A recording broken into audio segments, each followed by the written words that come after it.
Ala, mirad o sitio onde estamos, sabes a Viñedes? Aquí hai unha pequena maqueta, o mar, embarcacións, unhas figurinhas que representan unha batalla, e arriba un forte. Claro, un forte mar servían para defender de todos aqueles que viñan aquí ao noso país.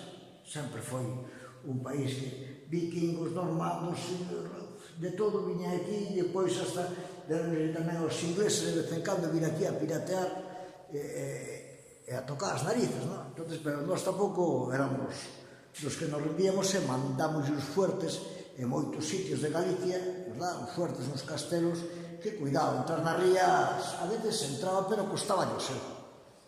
Vamos a ver, estamos aquí nesta sala, na que hai algúns útiles e cousas do que sería a vida nun forte destos, e mira, unha sala polvorín, aquí se guardaría a metralla e balas de cañón, bidóns con pólvora,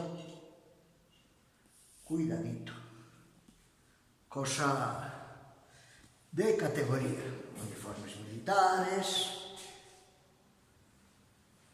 resto de algúns dos barcos e das batallas que aconteceron. Bueno, decía, estamos en Cedeira do Castillo da Concepción.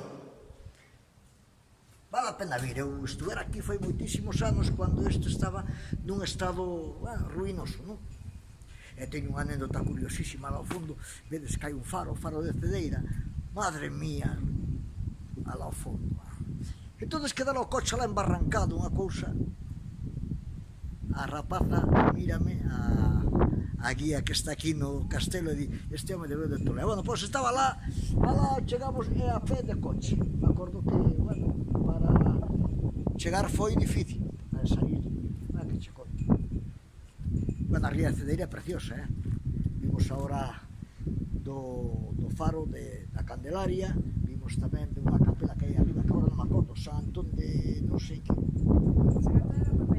Do Corbeiro. Por certo, despois hemos de contar unha anécdota que Andrés do Barro, que era de lá e cantaba pola beira do Miño, o sea, daba a sensación de que era un home que solamente cantaba o interior de Galicia, tamén cantou o San Antón de aí, é o cruceiro que hai. Falaremos de amores, desamores e cousas. Bueno, hai ali unhas pezas de artillería, non? E, como veredes, a cousa non lla poñíamos fácil aos ingleses, non. Viñan aquí o Francis Drake, compañía e outros, pero nós tampouco nos quedábamos quietos e chegaban algunhas veces, como dicía, pero agora que nos vai ver pouca xente cagaban así os tipos, deixaban a piel aquí. Bueno, vamos seguir curioseando por aquí, xa sabedes, despois pondremos máis fotos e contaremos cousiñas, non esquecer, de que este sitio paga pena. Alá, ata logo.